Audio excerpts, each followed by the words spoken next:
Tunay ngang mahusay ang inyong mahiwagang bato. Ngunit mahal na Kera, paano ka nakatitiyak na susundin ka ni Danaya at hindi siya nagpapanggap lamang? Madali lamang.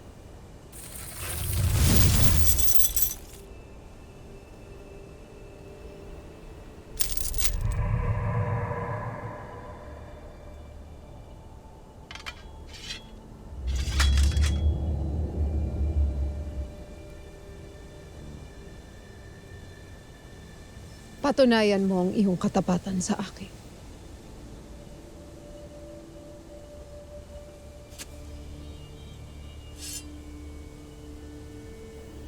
Iyong paslangin ang nilalang sa iyong harapan. Mahal na Kera. Wala sa usapan natin to.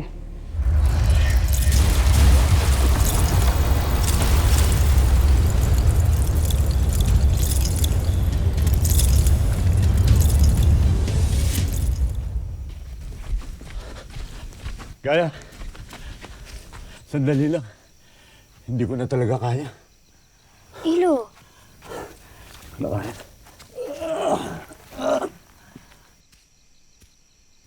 ngunit Ilo, ilang sandali na lamang ay naroon na tayo.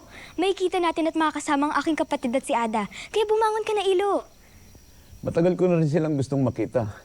Ngunit saglit lang. Matagal ko na rin pong hindi nakikita si Ada. Kung siguro di ako namatay, malaki na rin ako ngayon. Mas matanda naman ako kay Tera. Di ba, Ilo?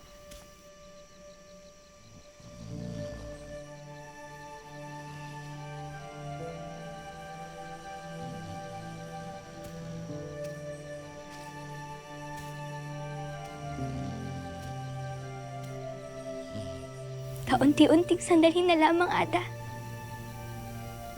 Hintayin niyo ako ni Tera. May kita ko na rin kayong dalawa.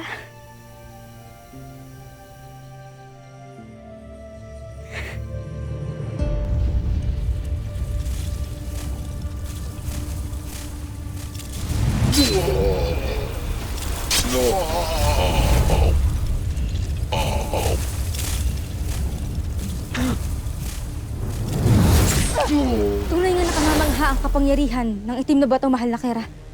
Gratek, Danaya. Gratek.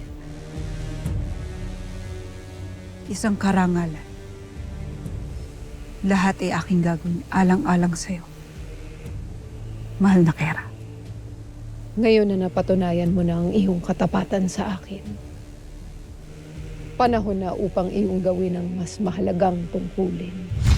Tumungo ka sa mga sangre at iyong paslangin ang sarili mong anak na si Tera.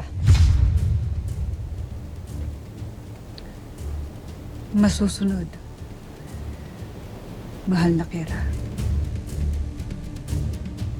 At pagkatapos, ay kunin mo ang kanilang mga brilyante upang maibigay sa akin.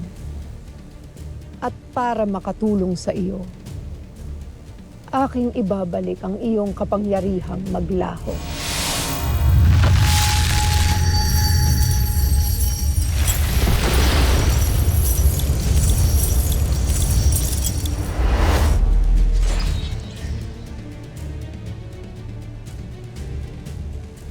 Avisala Eshma. Kera.